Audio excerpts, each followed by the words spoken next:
Praise the lord my friends. ఈరోజు నా చిన్న అనుభవం. చిన్నప్పుడు నేను మా నాన్నగారు టైలరింగ్ చేసేవారండి. ఆయన నాకు బట్టలు లేని టైంలో మిగిలిన యొక్క క్లాతులు కుట్టి వెనకాల ఒకటి కుట్టేవారండి. అది చిన్నప్పుడు నన్ను హేళన చేసేవారు. అంటే చిన్నప్పుడు అంత లేమిలోంచి వచ్చాను నేను. మరి ఈ రోజున చక్కగా నా ఇద్దరు బిడ్డలు కూడా చక్కగా మంచిగా బట్టలు కొనడానికి దేవుని అంత కృప చూపించాడు. అయితే ప్రతి అనుభవం ఒక మనిషిని మలవడానికి అది ఎంతో ఉపయోగపడుతుందండి. అయితే నేను ఎప్పటికీ మర్చిపోను.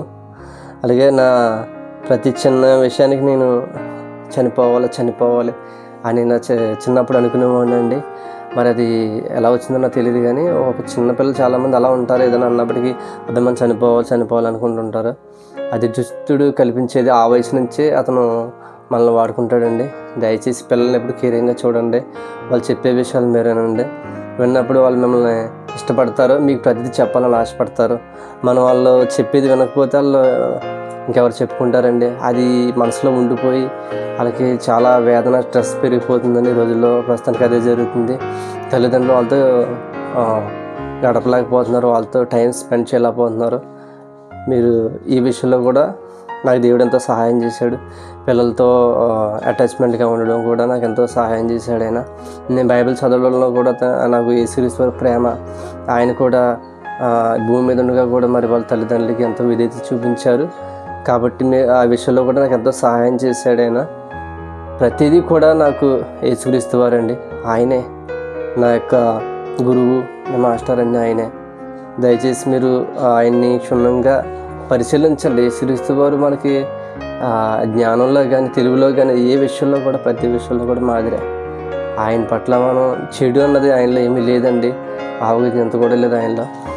ఆయన నుంచి ప్రతీది నేర్చుకోవచ్చండి. ఈ రోజుని నేను గర్వంగా చెప్పగలను.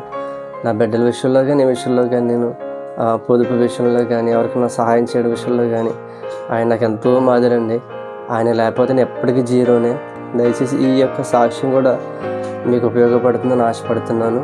మీ పిల్లలతో తగినంత సమయం స్పెండ్ చేయండి, వాళ్ళతో ఉండండి. వాళ్ళ యొక్క ఇష్టాలు, వాళ్ళ యొక్క ఆశలు కూడా మీరు వినండి. తీర్చకపోయినా వింటే వాళ్ళకి చాలా ఆనందం. మనం ఏదైనా సరే పిల్లలు మన దగ్గర నుంచి నేర్చుకుంటారండి. అలాగే మన తండ్రి నుంచి మనం నేర్చుకోవాలని ఆయన ఎలా ఆశపడుతున్నాడో మనం కూడా అలాగే ఆశపడాలండి. మన పిల్లలు మనలాగా అవ్వాలంటే వాళ్ళు మనం ఇష్టపడాలి. వాళ్ళు చెప్పిందల్లా మనం చేసినా చేయకపోయినా విన్నప్పుడు వాళ్ళకి ఎంతో సంతోషం కలుగుతుంది. వాళ్ళకున్న స్ట్రెస్ కూడా ఉండదండి. మన పిల్లలను కూడా దేవుళ్ళు పెంచడం ఎంతో ఆశీర్వాదం. మీరు ఈ విషయంలో ఈ యొక్క వీడియో మీకు ఉపయోగపడుతుందని మనస్ఫూర్తిగా కోరుకుంటూ మీకు మీ కుటుంబానికి దేవుడి కృప తోడైండును గాక. ఆమేన్.